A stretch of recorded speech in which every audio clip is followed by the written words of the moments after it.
থেকে। তো নির্দিষ্ট একটা গোষ্ঠী থেকে আসা নিয়মকানুনগুলো কি পুরো এশিয়ার মানুষের জন্য হতে পারে, পুরো আফ্রিকার অঞ্চলের মানুষের জন্য হতে পারে? ধরেন আমি বাংলাদেশের যে কৃষ্টি কালচারে বিশ্বাসী, আমাদের বাংলাদেশের কৃষ্টি কালচার হচ্ছে যে একজন ছেলে একজন মেয়েকে প্রকাশ্যে কোনো ধরনের অনৈতিক কার্যকলাপে লিপ্ত হতে পারবে না, আমাদের বাংলাদেশের কৃষ্টি কালচার। এটা ইউরোপে আম।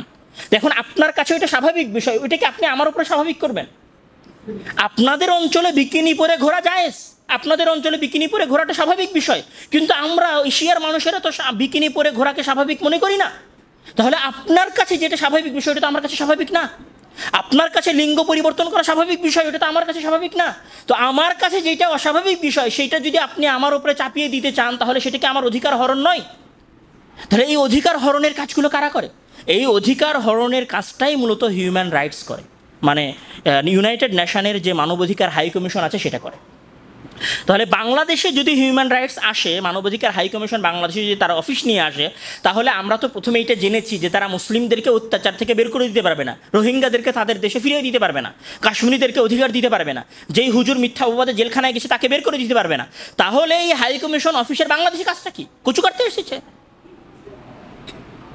কি করতে এসেছে বাংলাদেশে? আমরা এখানে আরো একটা মজার বিষয় আছে যে পৃথিবীতে দক্ষিণ এশিয়ার কোনো দেশে ইউনাইটেড নেশনের মানবাধিকার হাই কমিশনের কোনো অফিস নাই। এবং ভেনেজুয়েলায় যে অফিস ছিল 2024 সালে, ভেনেজুয়েলা তাদের ইউনাইটেড নেশনের অফিসকে, এরা হচ্ছে কলোনি সিস্টেম চালু করছিল এই অপরাধ বলে, হিউম্যান রাইটসের এই হাই কমিশনের অফিসকে ভেনেজুয়েলা বন্ধ করে দিয়েছে 2024 সালে। এবং নেপালে এদের অফিস ছিল, যেটা নেপাল সরকার বন্ধ করে দিয়েছে। দক্ষিণ এশিয়া এবং আরও একটা বিষয় হচ্ছে যে ইউনাইটেড নেশনের হাই কমিশনের যে অফিস, মানবাধিকার হাই কমিশনের যে অফিস, এই অফিসগুলো পৃথিবীর 16টা রাষ্ট্রে আছে। এই 16টা রাষ্ট্র কোন রাষ্ট্র? হয় আফ্রিকার হতদরিদ্র রাষ্ট্র যেখানে দুর্ভিক্ষ আছে, অথবা মুসলিম বিশ্বের ওই রাষ্ট্রগুলো যেই রাষ্ট্রগুলোতে যুদ্ধ চলছে। তো বাংলাদেশে কি যুদ্ধ চলছে? বাংলাদেশে গৃহযুদ্ধ আছে? এখানে তো শুধু বিষয়টি এরকম না। আমাদের ঢাকা বিশ্ববিদ্যালয়ের প্রফেসর ইমতিয়াজ স্যার উনি একটা কথা বলেছিলেন যে এই অফিস যদি বাংলাদেশে হয় তাহলে বাংলাদেশে এই অফিস হওয়ার মাধ্যমে সারা পৃথিবীর কাছে বাংলাদেশ এই বলে পরিচিত হবে যে বাংলাদেশ পৃথিবীর আর 16টা দেশের মতো একটা যুদ্ধবিধ্বস্ত দেশ, যেখানে কোনো রুলস নাই, যেখানে কোনো নিয়ম নাই, যেখানে কোনো কানুন নাই, যেখানে দুর্ভিক্ষ চলতেছে। আপনারা চান যে আপনাদের বাংলাদেশ সারা পৃথিবীর কাছে একটি যুদ্ধবিধ্বস্ত, একটি দুর্ভিক্ষপূর্ণ দেশ বলে পরিচিত হোক? আমরা যুদ্ধের মধ্যে আছি। আমরা ফ্যাসিজমকে, 17 বছর আমরা ফ্যাসিজমের অত্যাচার সহ্য করেছি, 17 বছর পরে তাড়িয়েছি। আমরা এতটুকু দুর্বল হয়ে যাই না যে আমাদের সমস্যার আমরা সমাধান করতে পারবো না? তাহলে তোমাদের এই দেশে আসলে কাজটা কি? কোনো কাজ নাই তো। একটু বোঝার চেষ্টা করেন, মানে পৃথিবীর 193টা দেশের মধ্যে মাত্র 16টা দেশে তাদের অফিস আছে। তাহলে বাংলাদেশে তাদের অফিস কেন দরকার? বাংলাদেশে যদি তাদের অফিস হয় তাহলে কি সমস্যা হবে? এই যে এলজিবিটিকিউরা পূর্ণ অধিকার পাবে। সমস্যা কি হবে? এখানে খ্রিস্টান রাজ্যের যে কথা আগে থেকে বাংলাদেশে চলছিল সেই খ্রিস্টান রাজ্যের কথাটা আবার বাংলাদেশে চাড়াও হবে। এখানে মানে দক্ষিণ এশিয়ায় যে একটা খ্রিস্টান রাজ্যের কথা আছে, আপনাদেরকে বললে আপনারা অনেকটা কল্পনায় মনে করেন যে খ্রিস্টান রাজ্যটা মনে হয় দক্ষিণ এশিয়া একটা কল্পনাতীত একটা বিষয়। 1947 পরে যখন ভারত এবং পাকিস্তান আলাদা হলো তখন ভারতের একটা অঞ্চল নাগাল্যান্ড, তারা আন্দোলন শুরু করে যে আমরা স্বাধীন একটা খ্রিস্টান রাজ্য এই অঞ্চলে চাই। এবং আমি যদি আপনাদেরকে আরও একটু বলি, খ্রিস্টান রাজ্যের একটু যদি ইতিহাস টানা শুরু করি, যে মিজোরাম অঞ্চলে, যেটা ভারতের অঞ্চল, এই মিজোরাম অঞ্চলে সর্বপ্রথম খ্রিস্টানদের দাওয়াত শুরু হয় 1894 সালে। সর্বপ্রথম দাওয়াত শুরু হয় এই 1894 সালে। দাওয়াত শুরু হওয়ার পরে বর্তমান সময়ে মিজোরামে খ্রিস্টানদের সংখ্যা হচ্ছে 87%। এই খ্রিস্টানদের দাওয়াত যখন মায়ানমারের চীন এবং কাচিন অঞ্চলে শুরু হয়েছিল 1813 সালে। 1813 সালে খ্রিস্টানদের দাওয়াতি কার্যক্রম শুরু হয়েছিল মায়ানমারের কাচিন অঞ্চলে এবং চীন অঞ্চলে। বর্তমানে তাদের ওখানে খ্রিস্টানদের সংখ্যা কত? 80 থেকে 90%। এদের যখন মণিপুর এবং ত্রিপুরায় যখন এদের দাওয়াতি শুরু হয় সেটা হচ্ছে 1800 শতকের আগে, 1910 সালে। 1910 সালে যখন দাওয়াতি কার্যক্রম শুরু হয় খ্রিস্টান মিশনারিদের, তখন এইটা ছিল নগণ্য, কিন্তু এটা বর্তমানে দাঁড়িয়েছে কত? 85%। তাহলে ধীরে ধীরে এই যে বাংলাদেশের মায়ানমারের ওই অঞ্চলগুলোতে, বাংলাদেশের খ্রিস্টান পার্বত্য চট্টগ্রামের ওই অঞ্চলগুলোতে ধীরে ধীরে আজ থেকে 150 বছর আগে যে পরিমাণ খ্রিস্টানদের সংখ্যা ছিল সেটা 150 বছর বৃদ্ধি পেয়েছে।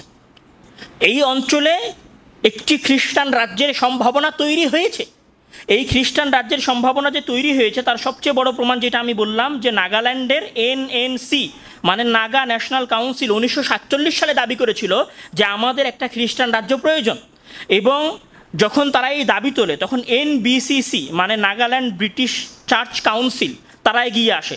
তারা দুইটা সম্মেলন করে 1964-এ এবং তাদের আর একটা সম্মেলন হয় 1970-তে মানে 1970 সালে। তখন তারা কি বলে যে we believe that God has chosen Nagaland to be a nation set apart to glorify himself. তারপরে আরেকটা জায়গায় তারা বলেছে the Naga people have suffered long under alien rule as a Christian people we deserve a homeland. মানে আমরা Christian people হিসেবে একটা স্বাধীন রাষ্ট্রের কল্পনা করি এবং একটা স্বাধীন রাষ্ট্র চাই। তো যেই কথাটা নাগাল্যান্ডের মানুষ আজ থেকে 1970-1964-তে বলে এসেছে, সেটা যদি তাদের আগের প্ল্যান হয় তাহলে আজকে কি এই অঞ্চলে দক্ষিণ এশিয়ায় আর একটা খ্রিস্টান রাজ্য হওয়ার সম্ভাবনা নেই? CIA এর একটা রিপোর্ট প্রকাশিত হয়েছিল 1970-এর দশকে। 1970-এর দশকের ওই রিপোর্টে পড়েন, তারা বলেছে যে বাংলাদেশের পাহাড়ি অঞ্চলগুলোতে খ্রিস্টান রাজ্য প্রতিষ্ঠার একটা জুমল্যান্ড প্রতিষ্ঠার পরিকল্পনা আছে। এটা CIA এর রিপোর্ট। তাহলে এই অঞ্চলে একটা খ্রিস্টান রাজ্যের সম্ভাবনা আছে। বাংলাদেশের পাহাড়ি অঞ্চলগুলোর 10% জনগণ হচ্ছে খ্রিস্টান। আগামীকাল যদি এই অঞ্চলের মানুষগুলো বলে যে আমরা স্বাধীন আরেকটি অঞ্চল চাই, বাংলাদেশের সরকার আমাদের অধিকারের উপরে হস্তক্ষেপ করছে, হুদা হেলারিউ ডক্টর ইউনূস তুমি কী করবা তাদের জন্য? চট্টগ্রাম একদিনের মধ্যে আলাদা রাষ্ট্র করে দিতে হবে।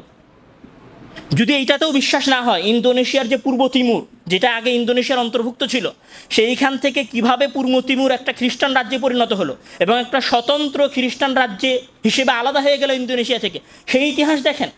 হুমসি খেলি জাস্ট আবেগের বশে পড়ে আপনি একটা জায়গায় চলে গেলেন, বক্তব্য দিয়ে দিলেন, হিউম্যান রাইটসের হাই কমিশনের অফিস হবে বাংলাদেশে, আপনি রাজি হয়ে গেলেন। এইটা হলে তো দেশ চলবে না। আপনি তো এতদিন ছিলেন দাদাবাবুদের আলাইনের ভেতরে, এখন তো চলে যাচ্ছেন পাশ্চাত্যের চোরাবালির মধ্যে। বাংলাদেশের স্বাধীনতার যে বিন্দুমাত্র আলোটুকু ছিল সেটাও বর্তমান সময়ে নিভে যাওয়ার পথের দিকে চলতেছে। 1947-এ আমরা মুসলিম জাতীয়তাবাদের উপর ভিত্তি করে আলাদা একটা বাংলাদেশ পাওয়ার কথা ছিল। 1971-এ গিয়ে আমরা পাকিস্তানের অত্যাচার থেকে মুক্তি পাইলাম, কিন্তু ঢুকে গেলাম ভারতের মধ্যে। 24-এ এসে আমরা আবার আজাদ হইলাম, কিন্তু আজাদ হওয়ার পরে আমরা আবার কোথায় চলে যাচ্ছি? যেই নিরীহ মানুষগুলো, যেই মুসলিম জনসংখ্যাগুলো জীবন দিল 24-এর এই পরে, এই গণঅভ্যুত্থানে, এই বিপ্লবের মধ্যে, ওই ছেলেগুলোর স্ট্যাটাসগুলো পড়ে আসেন। যেই আবু সাইদ আপনাদের আইকন, সেই আবু সাইদের ফেসবুক স্ট্যাটাস পড়ে আসেন। সেই আবু সাইদকে বাংলাদেশে পাশ্চাত্যের কলোনিয়াল হবে বাংলাদেশ, এটা আবু সাইদ কোনোদিন চেয়েছিল? আমরা যে 24-এর যে আন্দোলন করেছি, এই আন্দোলনে যে ছাত্রগুলো ছিল, এই আন্দোলনে যে দাড়ি টুপি পরা মানুষগুলো ছিল, সেই দাড়ি টুপি পরা মানুষগুলো কি চেয়েছে সেই হিউম্যান রাইটসের হাই কমিশনের অফিস হবে বাংলাদেশ? আমরা এইটা আপনারা ভালোভাবে জেনে নেন। আমি ফ্র্যাঙ্কলি বলতেছি এবং স্পষ্টভাবে বলতেছি, আপনারা এতদিন ছিলেন দাদাবাবুদের কলোনির মধ্যে, আর এখন ধীরে ধীরে পাশ্চাত্যের অতল চোরাবালির মধ্যে হারিয়ে যাচ্ছেন।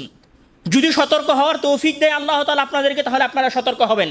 না হলে বাংলাদেশ হচ্ছে পৃথিবীর সেকেন্ড গাজা, এটা আপনারা লিখে রাখেন।